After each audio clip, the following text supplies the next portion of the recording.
अस्सलामुअलैकुम विद्यार्थी મિત્રો ગુજરાતીમાં આપણે અત્યાર સુધી વિડીયો જોતા હતા અને જેમાં આપણો ધોરણ 10માં અભ્યાસક્રમ જે 30% બાદ કરતા 70% જે આપણો અભ્યાસક્રમ છે એ અભ્યાસક્રમ આપણે મોટાભાગના વિડીયો દ્વારા પૂર્ણ કરેલો છે.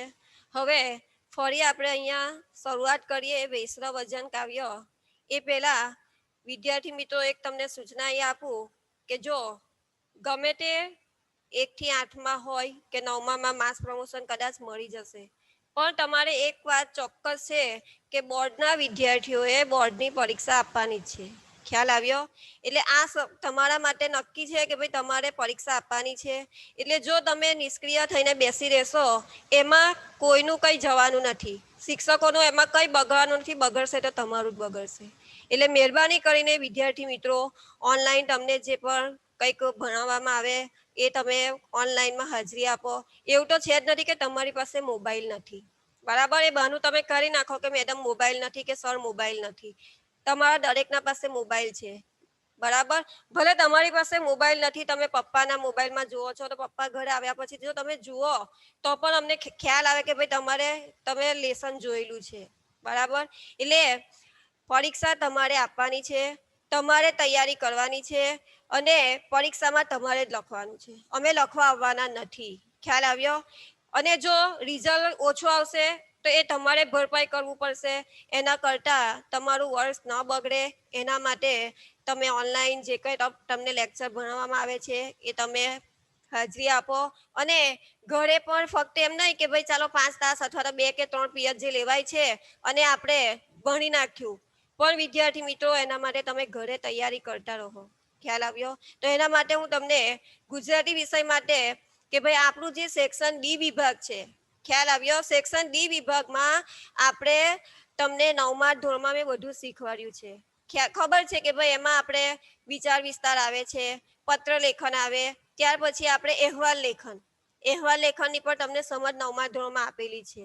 એટલે એમાં કઈ સેક્શન ડી માટે આપણે ક્લાસમાં આવવું એટલું બધું જરૂરી નથી. તમે ઘરે બેસીને પણ ફક્ત તમારી નવનીતમાં જે સેક્શન ડી વિભાગ આપેલો છે એ સેક્શન ડીમાં આપેલા તમે નિબંધો ઘરે બેસીને વાંચો અને નિબંધ વાંચ્યા પછી તમારી મૌલિકતાના આધારે નિબંધ લખો.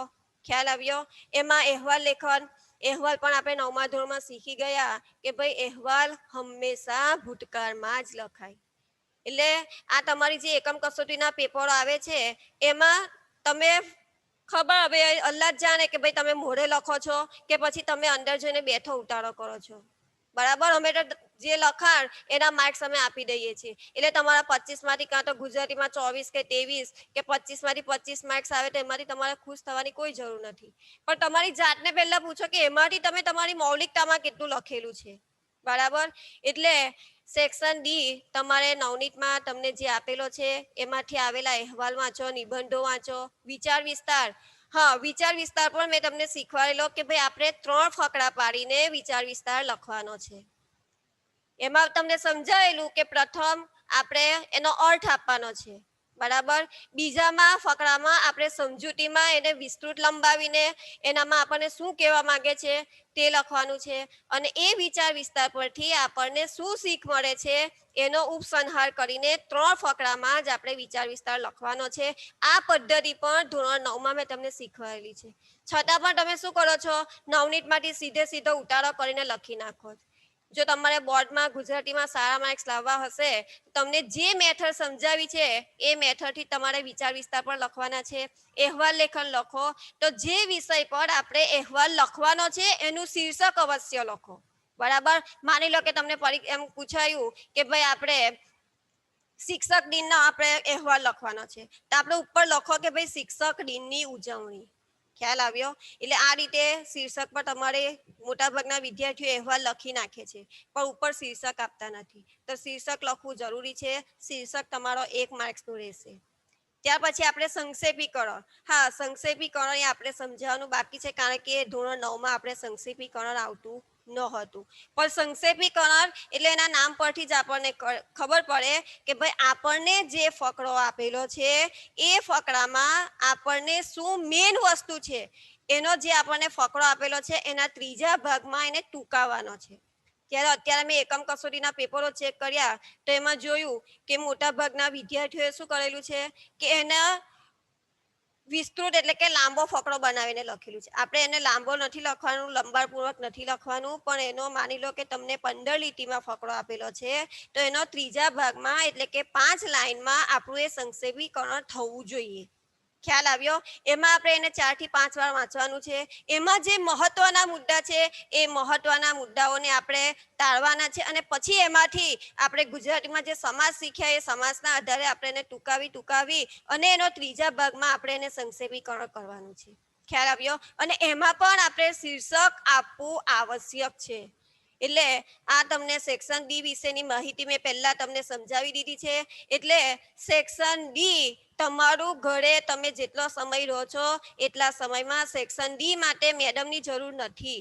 સેક્શન ડી ની તૈયારી તમારે ઘરે બેસીને કરવાની છે. તમને ગમે તે સમયે જો તમે ખાલી તમારી નવનીતમાં આપેલા નિબંધો વિચાર વિસ્તાર વાંચી જશો તો એમાંથી કોઈ એક નિબંધ કે કોઈ એક વિચાર વિસ્તાર તો અવશ્ય પરીક્ષામાં પૂછાશે. બરાબર? એટલે આ સેક્શન ડી માટેની તમને મેં માહિતી આપી. બરાબર? હવે આપણે આ પહેલું કાવ્ય આપણું વેસર વર્જન એટલે કે ફરી આપણે પુનરાવર્તન કહો કે પછી તમને ફરી કે મેડમ ભણાવે તો હવે એ રીતે આપણે પહેલા કાવ્ય તરફ જઈએ છીએ. તો આપણા પહેલું કાવ્ય છે વેસર વર્જન. બરાબર? વેસર વર્જન કાવ્યનો આપણો સાહિત્ય પ્રકાર છે પદ અથવા તો ભક્તિ ગીત. અને આ જે આપણો વેસર વર્જન કાવ્ય છે એ વેસર વર્જન કાવ્ય શામાંથી લેવામાં આવ્યું છે તો કે નરસિંહ મહેતાના પદોમાંથી. વેસર વર્જન કાવ્ય શામાંથી લેવામાં આવ્યું છે? નરસિંહ મહેતાના પદોમાંથી. અને વેસર વર્જન કાવ્યના આપણા કવિ કોણ છે? નરસિંહ મહેતા. બરાબર? નરસિંહ મહેતાનું ઉપનામ આદિ કવિ. તમને માની લો કે કદાચ MCQS પદ્ધતિ જો આવી જાય તો તમને પરીક્ષામાં એમ પૂછાય કે ભાઈ વેસર વર્જન કાવ્યના કવિ કોણ છે? તો કે નરસિંહ મહેતા. આપણે ઓપ્શન આપણને આપેલા છે પણ આપણને યાદ હોવું જોઈએ કે વેસર વર્જન કાવ્યના કવિ કોણ છે? નરસિંહ મહેતા. બીજું, નરસિંહ મહેતાનું ઉપનામ તો કે આદિ કવિ. બરાબર? નરસિંહ મહેતાનો સાહિત્ય પ્રકાર તો કે પદ. નરસિંહ વેસર વર્જન કાવ્ય શામાંથી લેવામાં આવ્યું છે તો કે નરસિંહ મહેતાના પદોમાંથી. આટલો આપણે જે ચાર એમાંથી તમને 4 MCQS રૂપે તમને પૂછી શકાય. ખ્યાલ આવ્યો? હવે આપણે આગળ જઈએ તો કે ભાઈ નરસિંહ મહેતાનો જન્મ ભાવનગર જિલ્લાના તળાજામાં થયો હતો. નરસિંહ મહેતાનો જન્મ ક્યાં થયો હતો?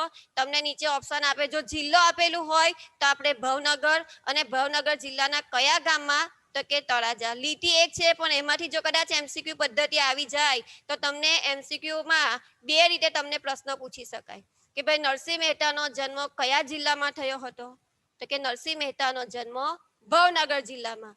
ક્યાં થયો હતો તો કે તળાજામાં થયો હતો. ખ્યાલ આવ્યો? આગળ તેમની કર્મભૂમિ જુનાગઢ હતી. આપણે જોયું કે ભાઈ ભલે એમનું જન્મસ્થળ તળાજા હતું પણ એમની જે પોતાની કર્મભૂમિ એટલે કે ક્યાં રહીને એમણે પોતાનું કામ એટલે કે પોતાની નોકરી કરી તો કે જુનાગઢમાં. આ પણ પરીક્ષામાં MCQમાં પૂછી શકાય છે કે નરસિંહ મહેતાની કર્મભૂમિ કઈ હતી તો કે જુનાગઢ. આગળ તેમના જીવન વિશે આધારભૂત વિગતો મળતી નથી. તેઓ આદિ કવિ તરીકે જાણીતા છે. આગળ મેં તમને બતાવ્યું તેમ કે નરસિંહ મહેતાનું ઉપનામ કયું છે? આદિ કવિ. અથવા તો નરસિંહ મહેતાને શાના તરીકે ઓળખવામાં આવતા? આદિ કવિ તરીકે. તેઓ ઉત્તમ ઉર્મી કવિ છે. તેમને સામરસા, હવે અહીંયા નરસિંહ મહેતાએ આપણા ગુજરાતી સાહિત્યમાં કઈ કઈ રચનાઓ કરી છે? તેમણે ચરિત્રાત્મક રચનાઓમાં સામરસાનો વિવાહ, હાર, હુંડી, મામેરું, શ્રાદ્ધ જેવી ચરિત્રાત્મક કાવ્ય રચનાઓ એમણે લખેલી છે. એમના પદ પ્રભાત્યા તરીકે જાણીતા છે. આ પણ તમને MCQS જો કદાચ આવી જાય તો MCQSમાં તમને પૂછાય કે ભાઈ નરસિંહ મહેતાના પદો શાના તરીકે જાણીતા છે? તો આ નરસિંહ મહેતાના પદો પ્રભાત્યા તરીકે જાણીતા છે. એના નીચે અંડરલાઈન કરજો. ચાતુર્યો, હિંડોળાના પદ, વસંતના પદ, કુશળલીલાના પદ વગેરે તેમની રચનાઓ છે. એમના પદોમાં ઉપનિષદ વાણીનું ભાષાબળ છે. એટલે કે જે એમણે આ ગુજરાતી સાહિત્યમાં સર્જન કરેલું છે એમાં મોટા ભાગે એમણે ઉપનિષદો જે છે એ ઉપનિષદના ઉપર એમણે લખાણો લખેલા છે. બરાબર? અહીંયા આપણે એક જે ફકરો જોયો એમાંથી આપણે પ્રશ્નો કે ભાઈ નરસિંહ મહેતાનો જન્મ ક્યાં થયો હતો તો નરસિંહ મહેતાનો જન્મ ભાવનગર જિલ્લામાં, એમની કર્મભૂમિ તો કે જુનાગઢ, એમનું ઉપનામ આદિ કવિ, અને એમને જે પદો લખેલા છે એ પદો શાના તરીકે જાણીતા હતા? પ્રભાતિયા તરીકે. હવે કદાચ તમને વધારાનો એક પ્રશ્ન પૂછી શકાય કે વૈષ્ણવજનના પ્રભાતિયા કયા છંદમાં રચાયેલા છે? તો યાદ રાખજો, વૈષ્ણવજને જે પ્રભાતિયા લખેલા છે એ પ્રભાતિયા ઝૂલણા છંદમાં રચાયેલા છે. કયા છંદમાં? ઝૂલણા છંદમાં. બરાબર. જો આ તમને એટલા માટે કે કદાચ પેલું જે એમસીક્યુ આવે એમાંથી તમે ફક્ત નવનીતમાં આપે, પણ નવનીતમાં જો તમે જે એમસીક્યુએસ પદ્ધતિ આવે તો તમારે એમાં કવિ પરિચય અને કવિતામાં આપેલો જે ભાવ છે એ પણ તમારે વાંચવાનો રહેશે. બરાબર. એટલે આવા પ્રશ્નો જે તમને કહું એના નીચે અંડરલાઈન કરતા રહેજો. આગળ ભક્ત. હવે અહીંયા આપણા વૈષ્ણવજન કાવ્યનો ભાવ કયો છે? તો આમાં વૈષ્ણવજન જે છે એ વૈષ્ણવજનમાં કેવા કેવા લક્ષણો હોવા જોઈએ એની વાત આપણને આ કાવ્યમાં કરેલી છે. જોઈએ. ભક્ત કવિ નરસિંહ મહેતાના અનેક પદો સદીઓથી ગુજરાતની પ્રજાના હૈયે અને હોઠે વસેલા છે. એટલે કે આપણા નરસિંહ મહેતાએ જે પદો આપ્યા છે એ પદો આપણી જે ગુજરાતની પ્રજા છે એ ગુજરાતની પ્રજા હંમેશા એ પ્રભાતિયાઓને શું કરે છે? ગાય છે. વૈષ્ણવજન પદ ગાંધીજીને અતિ પ્રિય હતું. વૈષ્ણવજન પદ કોને વધારે ગમતું હતું? કોનું અતિ પ્રિય હતું? તો કે ગાંધીજીને. આ પ્રશ્ન અવારનવાર પરીક્ષામાં પૂછાય છે કે વૈષ્ણવજન પદ કોનું અતિ પ્રિય હતું? તો કોનું અતિ પ્રિય હતું? ગાંધીજીનું. એ કારણે ગુજરાત બહાર, ભારત અને વિશ્વમાં પણ આ પદ જાણીતું થયું છે. આ પદમાં વૈષ્ણવજન એટલે કે સાદી ભાષામાં જેને ભગવાનનો માણસ અથવા સજ્જન કહીએ છીએ તેના લક્ષણો બતાવવામાં આવ્યા છે. બરાબર. વૈષ્ણવજન કાવ્યમાં કે ભાઈ પહેલા તો કે વૈષ્ણવજન, તો કે વૈષ્ણવ એટલે કે હરિ અને જન એટલે માણસ, એટલે કે જે ભગવાનનો માણસ છે, જે સજ્જન છે, જે સારો માણસ છે, આપણી ભાષામાં કહીએ તો કે ભાઈ નેક માણસ અથવા તો નેક ઇન્સાન, એનામાં કેવા કેવા લક્ષણો છે એ લક્ષણો આપણને બતાવેલા છે. એમાંનું પહેલું લક્ષણ છે, જુઓ, જે બીજાનું દુઃખ જાણે, કોઈની પર ઉપકાર કરે છતાં મનમાં અભિમાન ન રાખે. વૈષ્ણવજનમાં પહેલું લક્ષણ કયું બતાવેલું છે કે ભાઈ જે બીજાના દુઃખને સમજી શકે છે, બીજાના દુઃખને જાણી શકે છે, અને જો કદાચ એને મદદ કરે તો એ મદદ કર્યા પછી એના મનમાં જરાક પણ અભિમાન આવવા દેતો નથી. આગળ પછી આપણે કવિતામાં સમજીશું. બીજું છે, બધાને માન આપે, કોઈની નિંદા ન કરે, મન વચન કર્મથી શુદ્ધ હોય, બધા તરફ સંભાવ રાખનાર હોય. બીજો અહીંયા જો આ રીતે જો તમે યાદ રાખશો ને તો વૈષ્ણવજનના લક્ષણો આખો પ્રશ્ન તમારો અહીંયા તૈયાર થઈ જશે. પહેલા આપણે જોયું કે જે બીજાનું દુઃખ જાણે અને કોઈની ઉપર ઉપકાર કરે છતાં એ મનમાં શું લાવતો નથી? અભિમાન લાવતો નથી. બીજું છે, બધાને માન આપે છે, કોઈની તે નિંદા નથી કરતો, મન વચન અને કર્મથી શુદ્ધ હોય અને બધા તરફ સંભાવ એટલે કે સમદ્રષ્ટિ રાખતો હોય. પર સ્ત્રીને માતાની દ્રષ્ટિએ જોઈએ. પર એટલે કે બીજી, જે પોતાની માતા સિવાયની બીજી જે સ્ત્રીઓ છે એ બધી સ્ત્રીઓને કોના સમાન ગણતો હોય? માતા સમાન. અસત્ય વચન ન બોલે, એટલે કે હંમેશા તે સાચું બોલનાર હોય. બીજાના ધનને હાથ પર ન અડાડે. મોહ માયા ત્યાગી દીધા હોય અને મનમાં વૈરાગ્ય ધારણ કર્યો હોય. લોભ કપટ કામ ક્રોધ રહિત હોય તે ખરો સજ્જન છે. એટલે કે બીજાનું જે કંઈક ધન હોય, સંપત્તિ હોય, એને પૂછ્યા વગર એને જરા પણ હાથ લગાડતો નથી. બીજું, મોહ માયા અને ત્યાગી દીધા, એનામાં જે લાલસા છે, ઈચ્છાઓ છે, એ ઈચ્છાઓ એને બધી શું કરી દીધી હોય? ત્યજી દીધેલી હોય છે. એવા માણસના દર્શનથી આપણી 71 પેઢી તરી જાય છે. એટલે કે જો આવા વૈષ્ણવજન સાચા માણસના, સજ્જન માણસના આપણે દર્શન કરીએ તો એનાથી પોતાના જે પૂર્વજો છે, વડવાઓ છે, એનો ઉદ્ધાર થાય છે. એવું અહીંયા કોણ કહે છે? નરસિંહ મહેતા કહે છે. જુઓ, હવે આપણે કવિતાના શબ્દો દ્વારા એને સમજવાનો પ્રયત્ન કરીએ. આગળ, વૈષ્ણવજન તો તેને કહીએ જે પીડ પડાઈ જાણે રે, પર દુઃખે ઉપકાર કરે તો એ મન અભિમાન ન આણે. એટલે અહીંયા કહે છે કે વૈષ્ણવજન, આપણે આગળ એના જે કાવ્યની સમજૂતી હતી એમાં જોયું છે કે ભાઈ વૈષ્ણવજન તો તેને કહીએ, એટલે કે સાચો માણસ, સજ્જન માણસ, ભગવાનનો માણસ કોને કહેવામાં આવે? પીડ. પીડ એટલે કે દુઃખ. પરાઈ એટલે બીજાની. અહીંયા આપણે એના જે શબ્દો છે એ શબ્દોમાં જોઈએ કે સજ્જન માણસ બીજાના દુઃખ પરાઈ જાણે, બીજાના જે દુઃખ દર્દ છે એ દુઃખ દર્દને શું કરે છે, સમજે છે, જાણે છે, એના દુઃખમાં એ સહભાગી બને છે, એના દુઃખમાં એ મદદ કરનાર બને છે. પર દુઃખે ઉપકાર કરે. જો પર દુઃખ, પર એટલે કે બીજાના દુઃખમાં એ સહભાગી થાય છે, મદદ કરે છે, છતાં પણ એ મદદ કરવાથી એના મનમાં જરા પણ ઉપકાર કરે એટલે કે એહસાન કરે, મન અભિમાન ન આણે. આણે એ શબ્દ આપણો તળપદા છે. એટલે અહીંયા તળપદા શબ્દનો અર્થ આણેનું શું થાય, લાવે. તમને પરીક્ષામાં તળપદા શબ્દનું શિસ્તરૂપ પૂછાય કે આણે, તો આણે એટલે લાવે. તો કે છે કે બીજાના દુઃખમાં સહભાગી થાય, બીજાના દુઃખને સમજે, છતાં એ મનમાં શું લાવતો નથી, અભિમાન લાવતો નથી. ખ્યાલ આવ્યો? આગળ, સકળ લોકમાં સહુને વંદે, નિંદા ન કરે કેની રે, વાચ કાચ મન નિસર રાખે, ધન ધન જનની તેની રે. સકળ એટલે કે સમગ્ર, અખિલ, લોક એટલે કે અહીંયા આપણે દુનિયામાં સહુને વંદે, કે છે કે આ જે સમગ્ર લોક છે, આ સમગ્ર જે દુનિયા છે, એ દુનિયામાં એ શું કરે છે, બધાને વંદન કરે છે, બધાને નમસ્કાર કરે છે, બધાને સલામ કરે છે.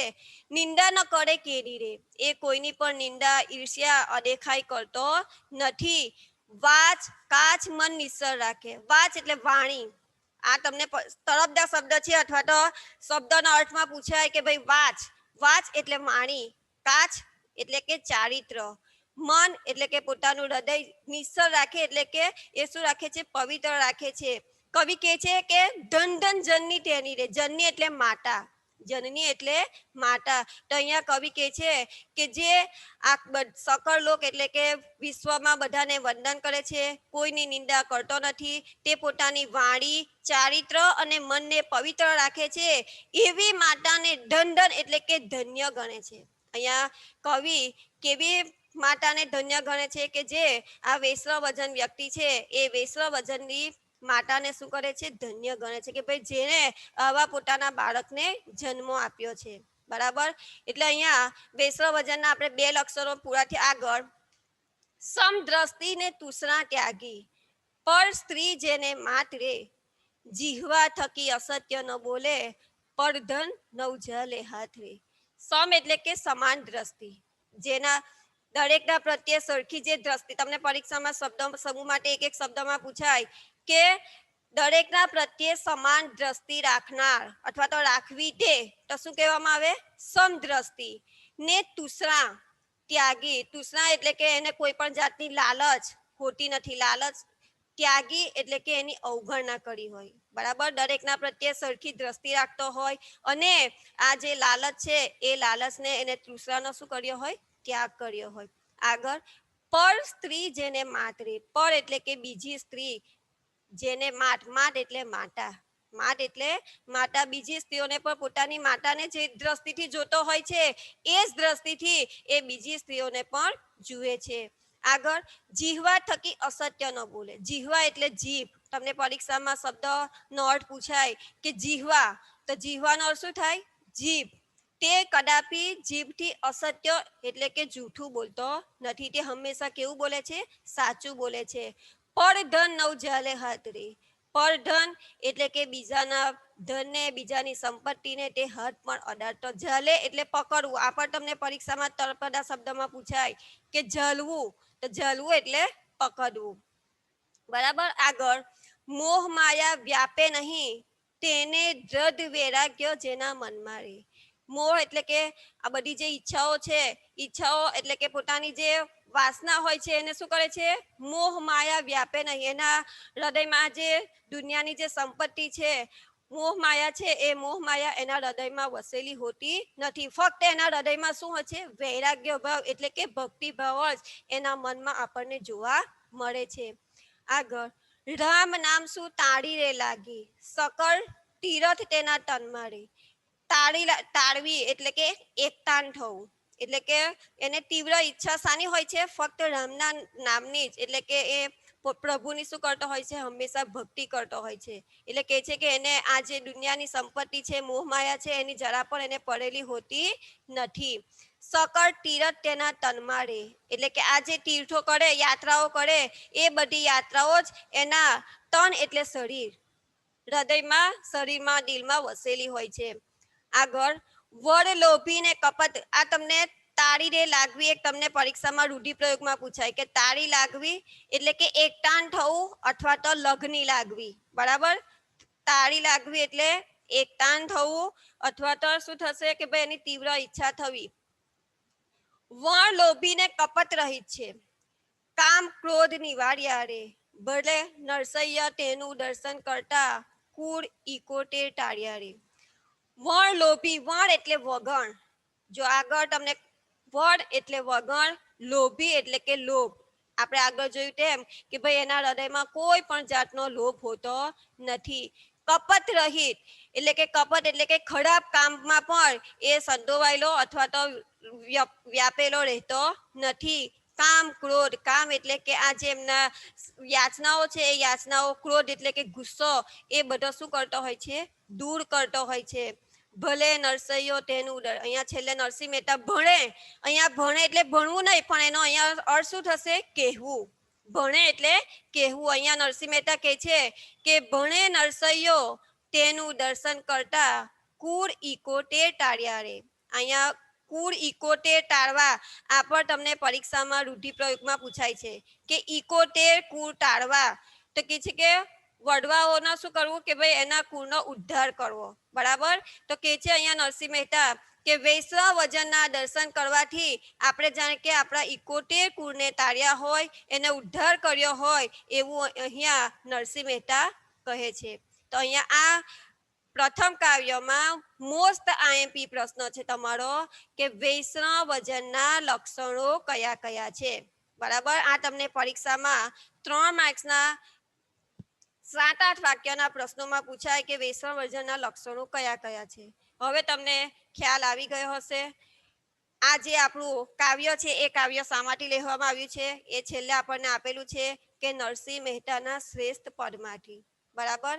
જો અહીંયા ફરી આપણે જો વિચાર વિસ્તાર સોરી મુદ્દાસર ઉત્તરમાં આપણે પ્રશ્ન લખીએ તો મેં તમને 9મા ધોરણમાં પદ્ધતિ બતાવેલી કે ભાઈ પહેલા જમણી બાજુ આપણે શું લખવાનું, માની લો તમને પરીક્ષામાં પ્રશ્ન પૂછાયો છે કે વૈષ્ણવ વજનના લક્ષણો કયા કયા છે, તો પહેલા આપણે શું લખવાનું કે ભાઈ કવિતા, પછી અહીંયા શું લખીએ, એમાં કવિતામાં કયું કાવ્ય આવશે આપણું, વૈષ્ણવ વજન, બરાબર. કવિ તો કે નરસિંહ મહેતા, ઉપનામ આદિ કવિ, સાહિત્ય પ્રકાર પદ અને સંદર્ભ સાહિત્ય નરસિંહ મહેતાના પદમાંથી. ઓકે, અહીંયા આપણું કાવ્ય પૂરું થાય છે. ના સમજ પડી હોય તો તમે મને પૂછી શકો કે મેડમ અહીંયા નથી સમજાયું.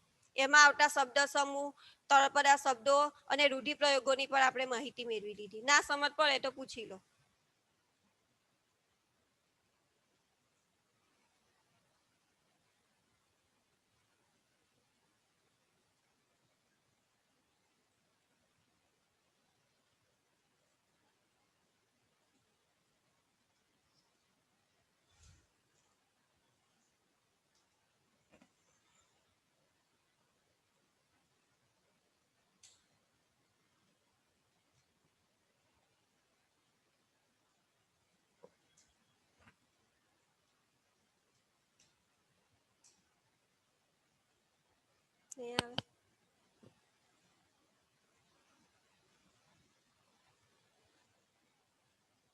કેટલા જણ છે?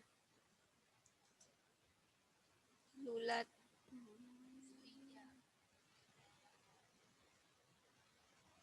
Yes sir.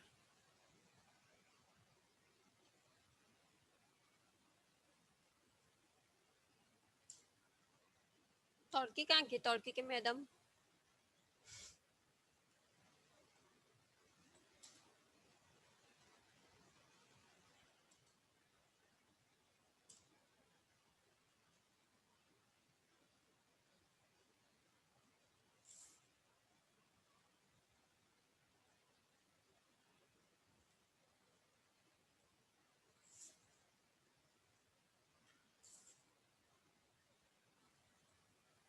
પ્રશ્ન છે એવું લખને કંઈક ક્વેશ્ચન.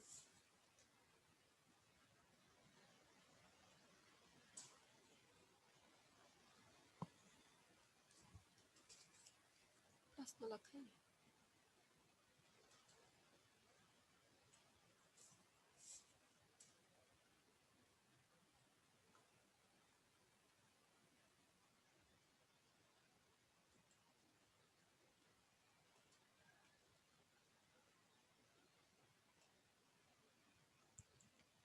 ખ્યાલ નહીં આવતો રિપ્લાય. માજોથી અલમાસ હા રિવિઝન ચાલે છે લે એને જવાબ આપ્યો કે હારી.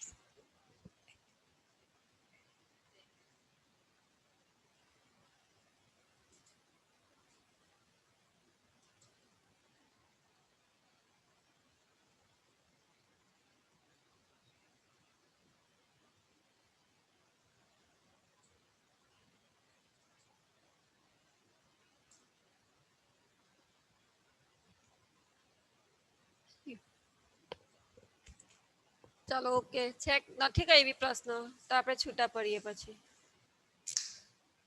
નથી એમને કઈ તો